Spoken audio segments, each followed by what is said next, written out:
Hey, Shalom. First and foremost, I'm going to give all honor, glory, and praises to Yahweh, by Hashem Yahweh Shai, by Hashem Rachah HaKodash. Double honors to the apostles and elders at Great Millstone. Peace, blessings, and salutations to the hopefully elect. It's the brother Isaiah with the Pittsburgh GMS camp. Coming at you with another lesson through the spirit and power of Yahweh by Hashem Yahweh Shai, by Hashem Rachah HaKodash.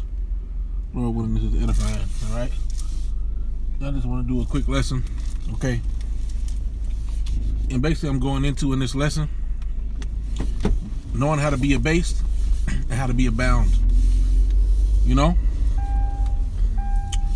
Because, you know, we all know, you know, that in this society, you know, we're oppressed, you know? We're not at our fullest, we're not in our glory, all right? As the scriptures say, arise ye and depart, for this is not your rest, all right? This is not our rest, all right? So mentally we have to depart from the ways of this place, all right? You see? So with that being said, okay, like I was saying, you know, we're oppressed, you know? We're not going to be comfortable here. And we're not going to be able to exercise our so-called God-given rights, okay? The rights that Yahweh Yahweh Shai have allowed us as men, okay, as Israelites, all right, in general, all right? We're not going to be able to enjoy those things to their fullness, all right? And so, but two, you know, even with that being said, the Lord blesses us with things. Okay, he gives us things sufficient for the day, all right? Even when you look at the Lord's Prayer, all right, it says, give us this day our daily bread, all right? Which Salakia. I don't know how this looks. Seems like it looks a little blurry to me, you know. So Salakia if it is, but it says, give us our daily bread, man. And so, with that being said, all right, that gives you a sense of not having overabundance, all right? Solomon said what? He said, feed me food but convenient for me, okay? Give me neither too little or too much, okay? Give me not too little lest I curse thee and steal, and give me not too much lest I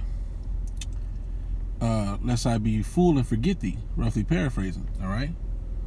And so that signifies how the Most High is going to have us in our situations, okay? You know, and Paul said it as well. All things are lawful, but all things are not expedient, you know, in regards to what I'm thinking about, you know. Because there are many appetites and many things that we have, all right? And there are things that we are given rights to have by Yahweh, by Hashem Yahweh Shai. But the condition has been set where we're not going to have those things for the most part, all right? And we have to be able to be content with that, you know? While still hastening the day. It's a perfect balance, like the scriptures say. A false balance is an abomination to the Most High, to Yahweh Hashem Yahweh Shai. But a just weight is his delight, right? So, you know, I seen this video that this brother was doing, okay, going into Isaiah 4:1, okay, and, you know, it just kind of got me thinking, like, all right, you know, like he was mentioning, you know, he brought up these same precepts, but I was looking at it from another aspect as well, you know, like, if you have, you know, because we know our forefathers, you know, and even the way men's biology is set up, and this is a very sensitive topic, so, you know, I'm going to try to be careful how I speak about it.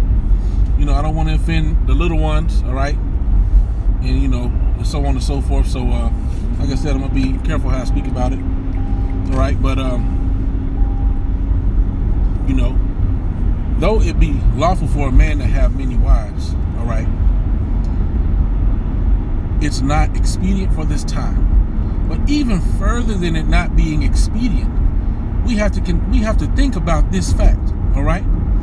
The scriptures say a man that haveth not a wife walk up and down the street mourning, all right, mourning, crying, weeping, all right? Now, that may not be literally, but in the beginning it said it's not good for man to be alone, right? That man should be alone, therefore let's make him a helpmeet, right? All right. So it's a good thing. The scripture said, "He that findeth a wife findeth a good thing." All right, and this is true. All right, now there can be wicked women, okay, that can be joined unto men, as the scriptures say. A wicked woman is given in turn to a wicked man, and vice versa. All right, so this is the case in some aspects. This happens, but at the same token, all right, if you have found a woman who, let's see, how can I word this? Who's trying, okay, because nobody's perfect. We're not perfect. They're not perfect. Of course, with them being a weaker vessel, they're going to go a little more often, we will, concerning order.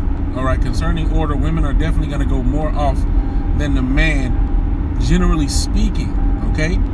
Because the men, have been given a greater portion of knowledge, because that's just how the order is.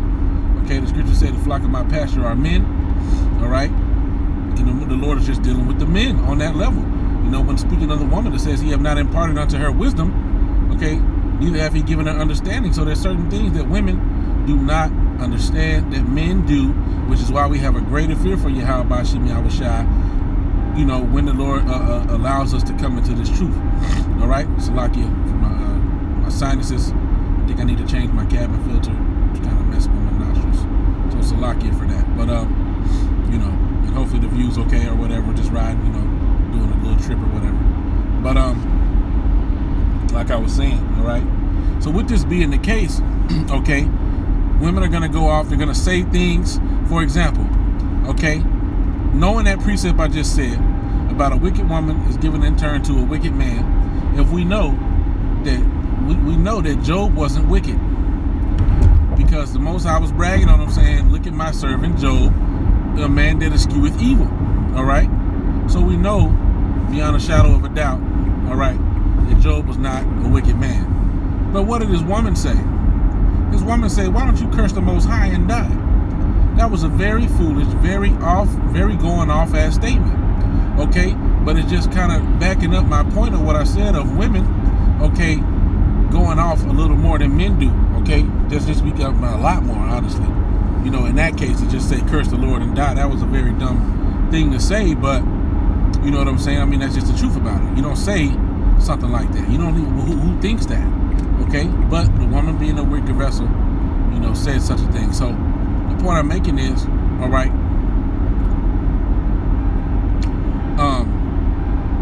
if you have a woman that's pleased to dwell with you, in some ways it is a blessing. In some ways it is a blessing, but like Paul said, you're gonna have trouble in the flesh, so you're gonna deal with stuff. The scriptures say the contentions of a wife are a continual dropping. So your wife's always gonna have a problem with something. The contentions or the arguments of a wife are a continual dropping. It's like that leaky faucet that you can't stop from leaking. Okay, it just keep on leaking out. Okay, you're never gonna completely stop that from happening. All right, thus saith the Lord. All right, so now to speak about a silent and quiet and loving wife being a gift from Yahweh Bashim Yahushai, and that's a double grace, man. That is a double grace. If you got that, you better. She might be she might be an elect lady, man. You better watch how you treat her. You know what I mean? Because that's very hard to find. Even Solomon said, what, all them wild concubines he had. He said out of 1,000, he searched, and one man out of 1,000 did he find to be righteous. But out of that same 1,000, he didn't find not one woman. Okay, not one woman did he find to be righteous out of 1,000. So just something to keep in mind. All right, if you got that, it said her price is above rubies. Okay, and it just speaks about, it says her continent mind cannot be valued. It tells you in the Apocrypha.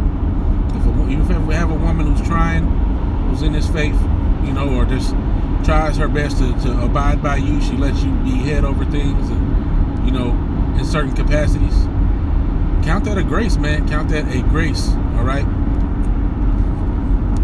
and be able to weigh the pros, all right, from the cons, man. Be able to find a silver lining in certain aspects. You got to be able to find a silver lining, man. If everything is negative all the time, then you're going to be a negative person. You're going to get bitter. Scriptures say, it says, lest there be any vain, lest there be any profane, Salakia, lest there be any like Esau, man, which from one morsel of meat sold his birthright. All right, so you don't want to get bitter. It says, lest that root of bitterness springing up trouble you. All right, and thereby meaning be corrupted. All right, so you don't want that root of bitterness to spring up in you because you're angry. What the fuck is this? See, you don't want a root of bitterness to spring up inside of you because you're holding a grudge, against your woman. And I'm getting to a point here, because like I said, the thing that started this was watching that video and just coming from the mindset of, look, there are men who don't even have one woman, and here it is, in this status of, having temperance that we've been put in, this test of temperance, we have an issue with only just having one woman, man. There's brothers that wish they had one decent woman, let alone millions or hundreds or even, a few okay women, or just some women you can pop, but hey, man, every brother's gonna do, what the Lord put on their spirit to do, but I'm just trying to put things in perspective. You got to be able to be abased and abound. Yes, in the kingdom, we're going to have multiple wives. Yes, in the kingdom, we're going to have concubines of the heathen, all right? Yes, these things are true, all right? And it can kind of get in your mind of, I'm ready, man. This flesh loves pleasure, all right? This flesh loves pleasure, and let's face it, having sex is pleasurable, all right? And this flesh can be insatiable, just depending on a certain amount of disciplines. There's certain men may be disciplined in some areas and undisciplined in others. It's just, it's just how it is in this wicked flesh. Like Paul said, man. Paul said a lot concerning this flesh. All right. He said that war of sin, that law of sin that warreth within his flesh, man. All right. So, you just got to be mindful of these different things, man, and try to fight against the lusts, you know what I'm saying? The different lusts, man. But hey, it can be real, what's the word? For certain brothers, it could be harder than others, you know what I'm saying? And especially depending on what type of lifestyle you may come from. You may come from a lifestyle where you did certain things in the past, where you had multiple women, or you might have, you might not have thought much of it. You just popping women, whatever the case may be, and then you get into the truth, and then it's about that discipline, man. We all gotta find it. We all gotta find our discipline, or let me say, come into the fetters of wisdom.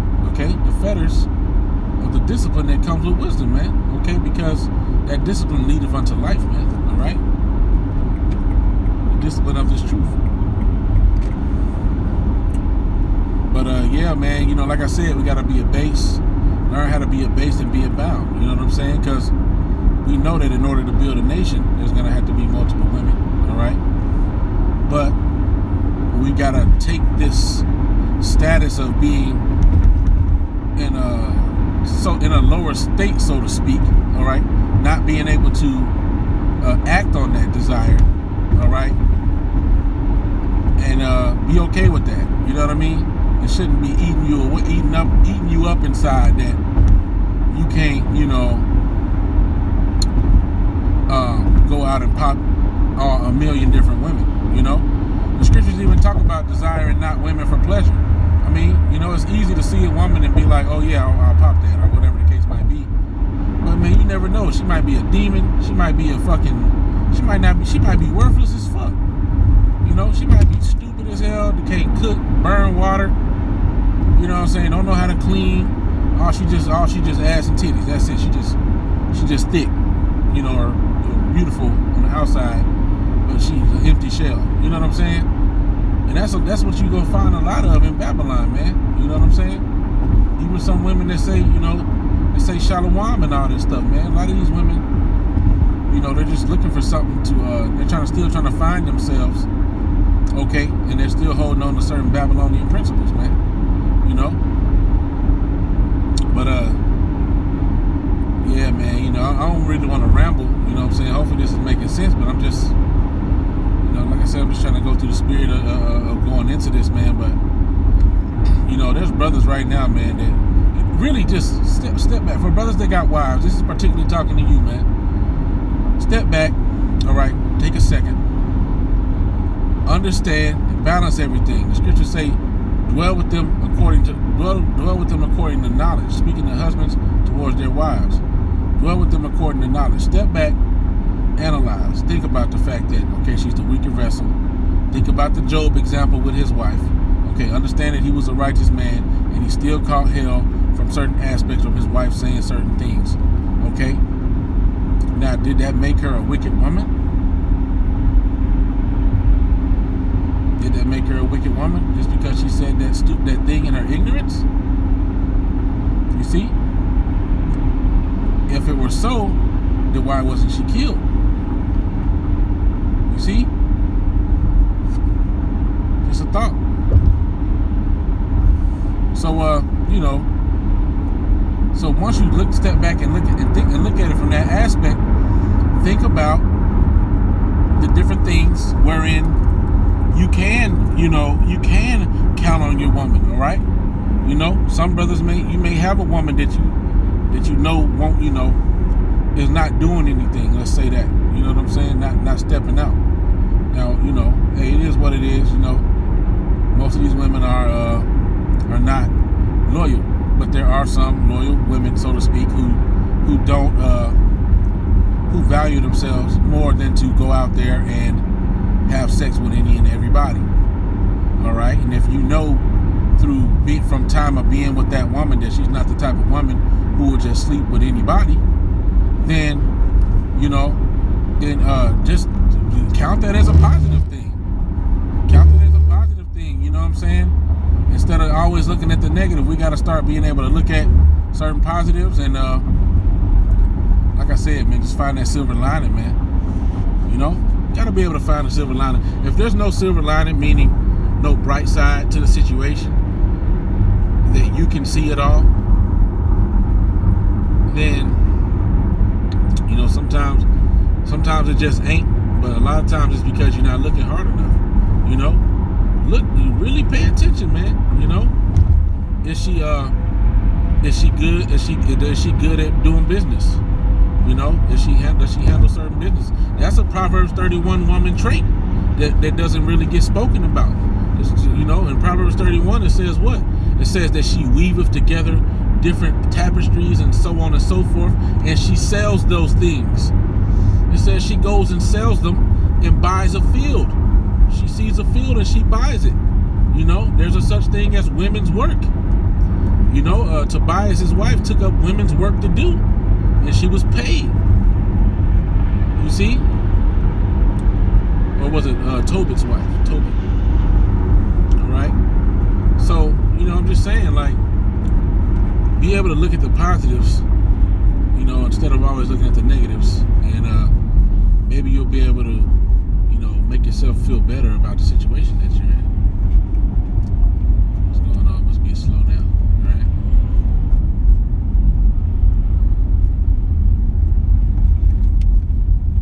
The more you look for negative, the more you're gonna find it, you know. Oh man, it's through up here. What's going on? I should have got over. Through.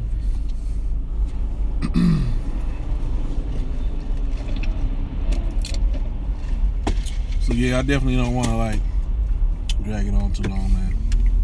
Can I see something? Oh, it's standstill. Standstill. Through. Okay. Man. Well, hey, you know, I guess I'm gonna wrap it up. But yeah, if you're looking for negative in a situation, you're gonna find it, man. You're definitely gonna find it. And like I said, yeah, surely oppression maketh a wise man mad.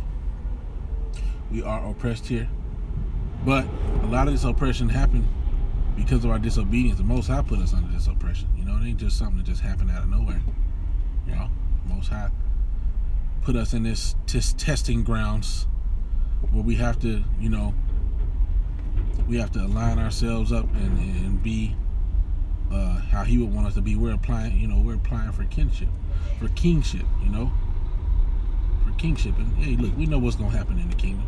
We know what's going to happen during Isaiah 4:1, which even that, I'm speaking as a man when I say this, but I feel like even Isaiah 4:1 could be a test for certain brothers, man.